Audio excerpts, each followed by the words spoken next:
USAA knows dynamic duos can save the day, like superheroes and sidekicks or auto and home insurance. With USAA, you can bundle your auto and home and save up to 10%.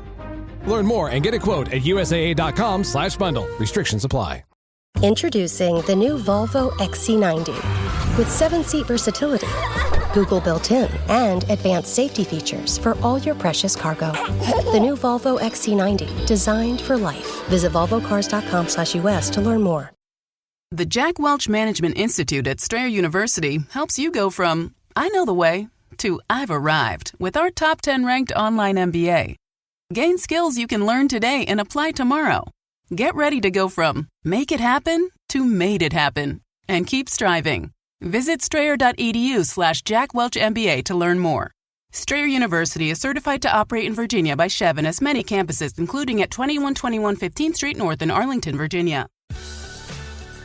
Welcome to another Finely Edge production for the Premier League Cricket Club. Connecting players and coaches, clubs and leagues, volunteers and supporters alike, you're in the right place for the best of the 33 ECB Premier Leagues and the 20 NCCA counties, bringing you the stories, the stats and the standout performances that make this game great. Don't forget to hit the subscribe button to both our Premier League and NCCA shows so you don't miss any episodes. Now, shall we get stuck in? So welcome everybody to the National Counties Cricket Show, and we are just 48 hours, well a little bit more actually, just over 48 hours away from the National Counties Trophy Final. Joining us today to preview it, we've got Mr. Matt Burton of Dorset, who will be appearing in the final. Fingers crossed, no injuries and all that type of thing last minute, against Shropshire at Chester Boughton Hall on Saturday. Mr. Burton, how you doing, mate? Yeah, thanks, Ian. Yeah, all good, thank you. Yeah, looking forward to that little trip to Chester. No, it's a bit of a drive for you lot, isn't it? Yeah, no, so yeah, probably about 4 hours. We've already been there once this year, so I think we've got another 3-day game there as well. So I think we'll know the motorway quite well by the end of it. Absolutely. I mean, for Dorset as a county, how proud are you to be taking them to a final? And if I remember rightly, it's one of your first finals for many years, isn't it? Yeah, I think definitely like the squad in itself and everyone has played their part. I don't think you probably could pick out one person that's kind of got us there. I think everyone's kind of played their part within the 12, 13. So no, definitely been, very, very proud and very looking forward to it. Absolutely. And that's exactly what I said to Luke a couple of weeks ago. You're definitely a squad of some of its parts, aren't you? And you've had some standout performances, which we'll talk about in a second. But as a squad, you've just come together brilliantly this year. Oh yeah, definitely. I think it was. I went to one of the indoor sessions at the start of the winter and was like, everyone looks unbelievable already. And we're in December, January, and it's like, if this can carry on, I think we can go really far in all 3 comps. So hopefully that's obviously got one final, but hopefully that's the case for the others as well. Was it one of those moments when you get to one of those sessions, you go, oh, "Don't peak too soon, lads. Don't peak too soon." Yeah, definitely. Yeah, it's the boys have been unbelievable, and hopefully that can continue. What do you think the key to that's been, that sort of step from doing well to really being right up there right now? I think we've made some nice additions. Obviously, I'm sure we're going to speak about Carves, but it was a lovely addition to the team. I think that there's unbelievable team atmosphere. Like the camaraderie between the lads is probably one of the best I've ever been involved in. Mm-hmm. And I think that definitely goes a long way. I think everyone enjoys each other's company, which is nice. And I think that's definitely playing a part on the pitch as well. And that's good for you to say in particular, because you've got obviously a history of NCCA with Wiltshire as well as with Dorset now. So you've been around a couple of different squads. This just feels different, does it? Yeah, no, definitely. It's like I say, I couldn't thank kind of Dorset enough for taking me in. And like I say, it's been unbelievable ever since. Really, I wouldn't be able to say a bad thing about any of the lads or any of the coaches or anyone involved with Dorset. Really. Well, at least not on the record, anyway. Well, yeah, absolutely. Hey, let's just have a quick look back at that semi-final, because I was fascinated. I can't remember where I was that day, but I came home and I watched the last hour on the stream. It was a bit dodgy, the stream, but I did manage to watch that last hour, and it was an unbelievable finish to the game, wasn't it? Oh yeah, it was. Proper. It was so kind of.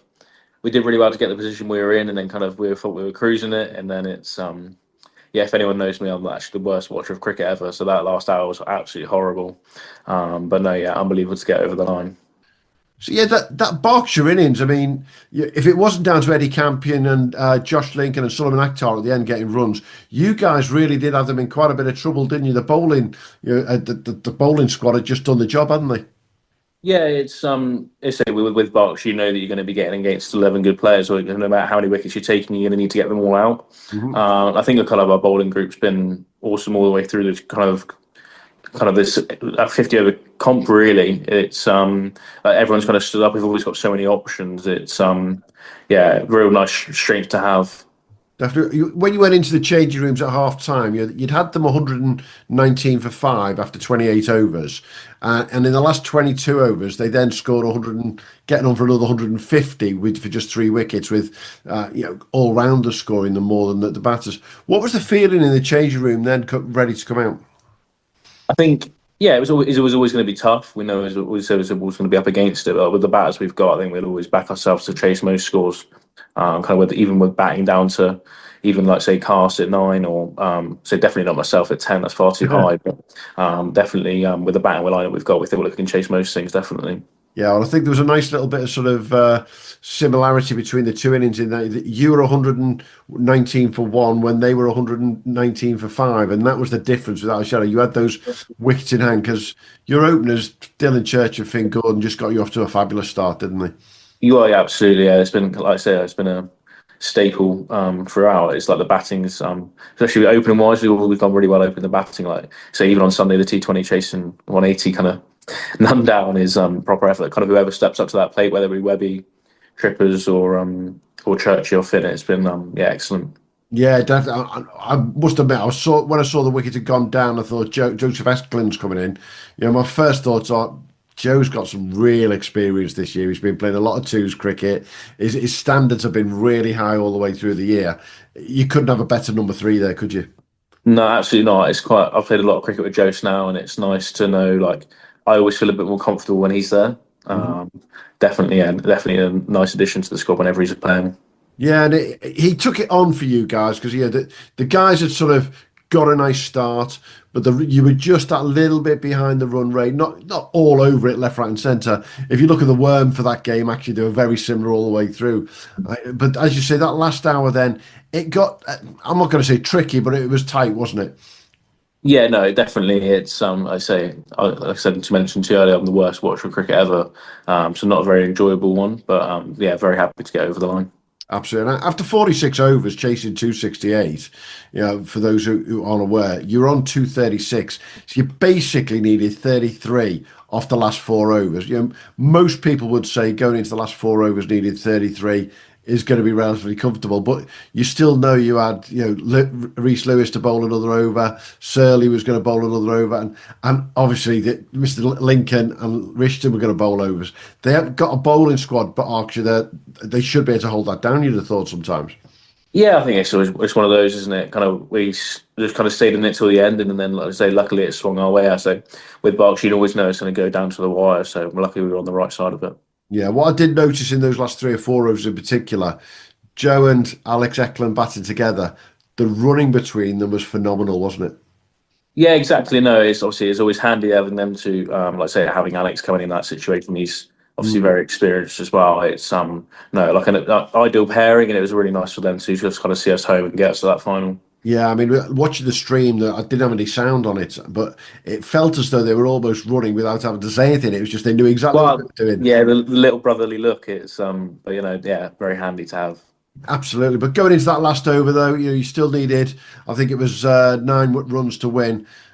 Joe did what Joe did, and he finished it with a six, didn't he? Yeah, it was. It was. I think that was kind of basically the opposite of what they'd actually spoken about in the middle. Is they were going to try and push to run hard, and then luckily.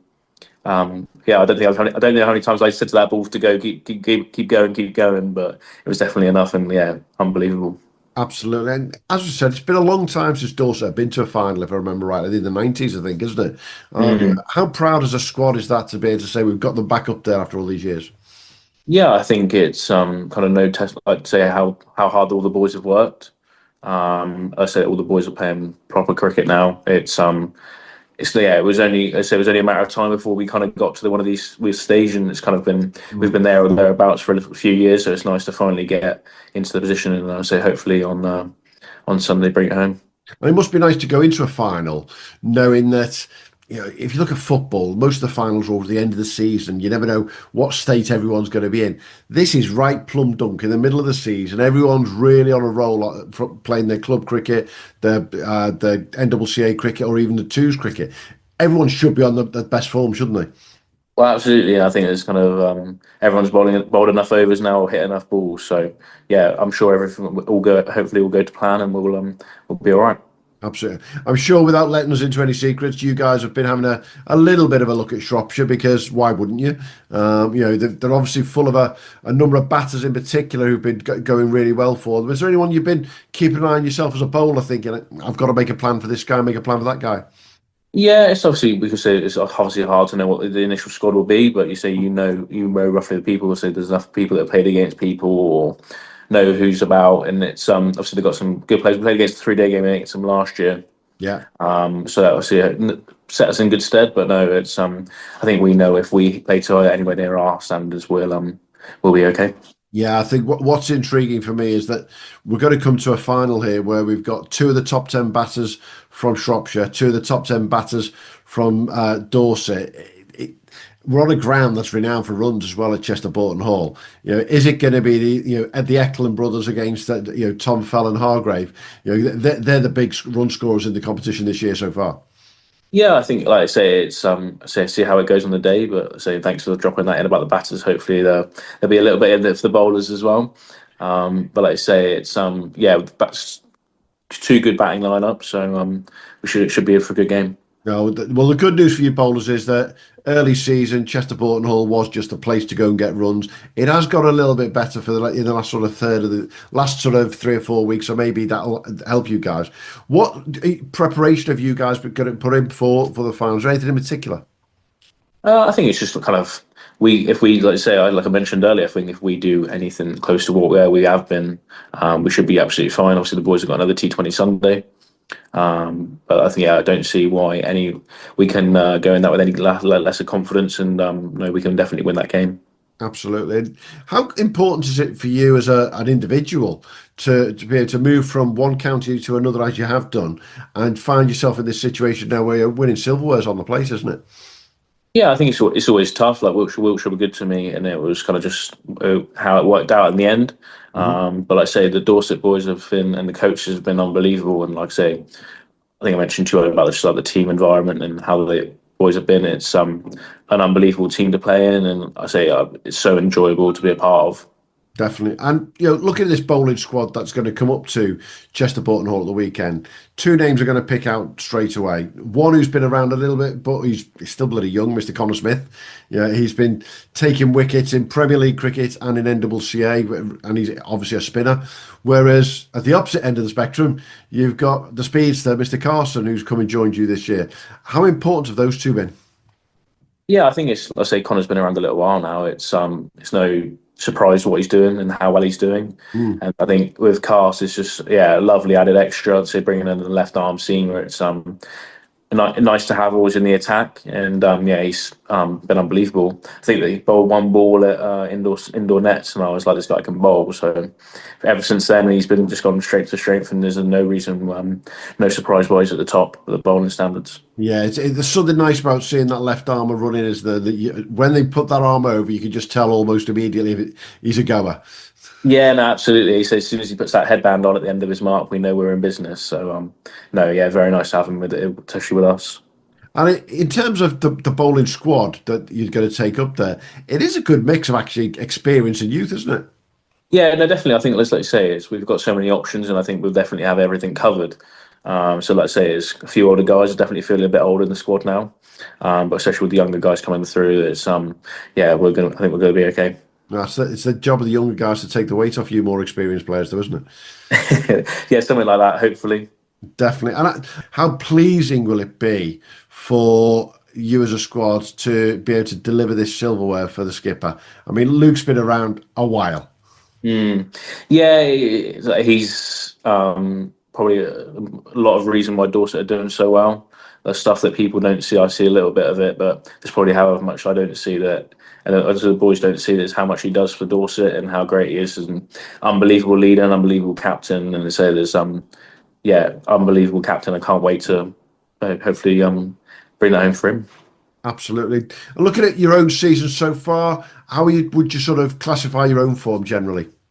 Yeah, it's been tough, to be honest with you. I'll be honest with you. It's probably the first season. This is the first winter where I've gone from trialing, playing second team cricket and kind of bowling every day to into full time work. Just playing on the weekends and a little bit in the week when I can get a bowl in. And it's yeah, it's been tough, but like I say, I've always kind of know I've definitely got the experience, and that even if I help out the other boys or say I know I can deliver hopefully when necessary. And what's been the most tough thing about that? Has it been the fitness in particular, or just not being knocked out of your rhythm by not doing it every day? I think yeah, it's just like I probably came into the season a bit naive, maybe that it was just it was gonna be there without not obviously I was still practicing, but not gonna be Yeah. not bowling as much as I would do normally. Hmm. And then yeah, just kind of going through overs now, picking up the rhythm, and I've probably seen a bit of improvement in my bowling kind of the last few weeks and the last month or so. So definitely getting the sets in has been helpful. Okay. Whereas previously, when you do a lot more trialing, those sets were there automatically, weren't they? Yeah, like I thought I've always been someone that kind of just bowls and bowls and bowls, and it's now say bowling a bit more with the obviously cricket season, and having that opportunity to get more overs in has definitely been helpful. Yeah. And for yourself, looking to play 3-day this year as well, or are you just? Yeah, hopefully I'm hoping to get a couple in. Yeah. Obviously with work now makes it a little bit more difficult, but yeah, hoping to get at least kind of two of the four in. Yeah, and after all these years now, you've played a good number of years of NCCA in comparison to quite a lot of the squad. Do you find the white ball or the red ball the one that you really want to go after? I think yeah, they're both kind of. We've all obviously had a little bit more success with the white ball stuff recently, Dorset. Hmm. But I think the red ball is always special. Special. It's like I say, it's a good testament over kind of 3 days, especially after a full day in the dirt Saturday as well. It's yeah, bro, good slog, and I kind of think the better team usually comes out on top. So if we can go well in that, that'd be yeah, it'd be awesome. And for yourself, you say you're in full-time work now. Is that you've made that decision that you're not going to do the rounds of trialing anymore, or if something came along, you'd still pick up on it? Yeah, it's one of those. Like I said, I was there for a few years, and it was obviously wasn't meant to be. Hmm. I think I had kind of the big thought, and not getting any younger, unfortunately, it was kind of the thought of where I wanted to, kind of the route I wanted to go down. And I say I still love playing for Bridgewater and Dorset, and it's yeah, something I want to take really seriously. But it's just kind of the next step of life almost. Yeah, and you're playing at the top level when it comes to non-professional cricket. Anyway, NCCA is the absolute pinnacle of what they call recreational, but it's far more than bloody recreational cricket, as far as I'm aware. And Premier League cricket in the Whipple, that's tough going. Yeah, no, exactly. And let's say every team you play against now, it's the teams you're coming up against are all very good, and the standard. The standard of cricket's not getting any easier. So only just puts the pressure on yourself and puts the pressure on the boys to keep working hard. And let's say every team you're coming up against now is a very good opposition. Yeah, and I think what's really key for me this season in particular is seeing the amount of players in the first class game who actually are still dropping down to play in NCCA or dropping down to play Premier League cricket. Yeah, they wouldn't do that if they didn't think it was going to be a test, would they? Well, no, exactly. And I think, like you say, especially on a Saturday or a Sunday, you're coming up against teams now where they do have the pros, and that's only going to make you better or say going to improve your game. So I think it's great, and let's say the more people that do that, I think it's great for say NCCA cricket and the Whipple. Absolutely. A couple of days away from the final, as I say, I'm not going to ask you for a prediction because that would just be bloody ridiculous to say the least. But what's your number one thought going into? Is it just deliver all your skills, make sure you guys are doing what you need to do and what you've talked about?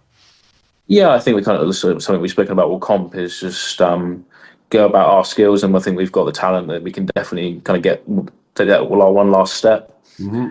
And yeah, feeling confident. I'm sure the boys are too.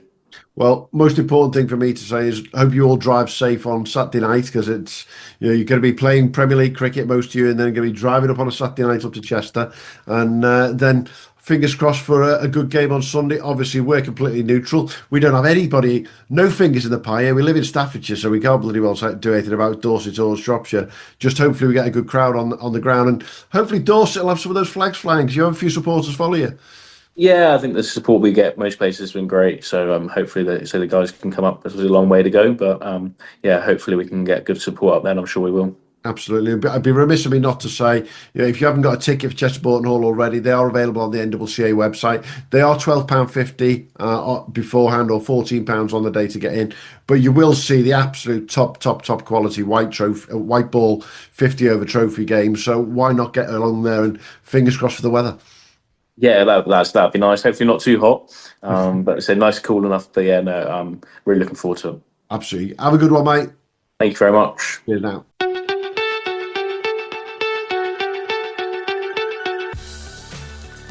Thanks for joining us at the Premier League Cricket Club. We'll be back soon with more from the world of Premier League and NCCA cricket. But in the meantime, don't forget to subscribe, leave us a review and follow us wherever you get your socials. Or maybe check out our website, premierleaguecricket.co.uk, to stay updated. Until next time, have a good one.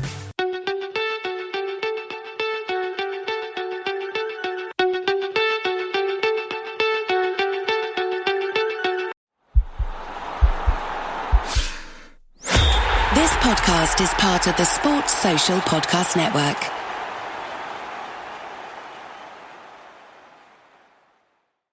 Hi, I'm Kristen Bell, and if you know my husband Dax, then you also know he loves shopping for a car. Selling a car? Not so much. We're really doing this, huh?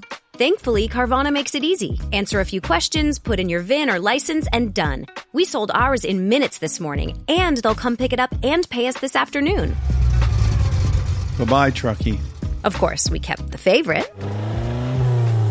Hello, other truckie. Sell your car with Carvana today. Terms and conditions apply.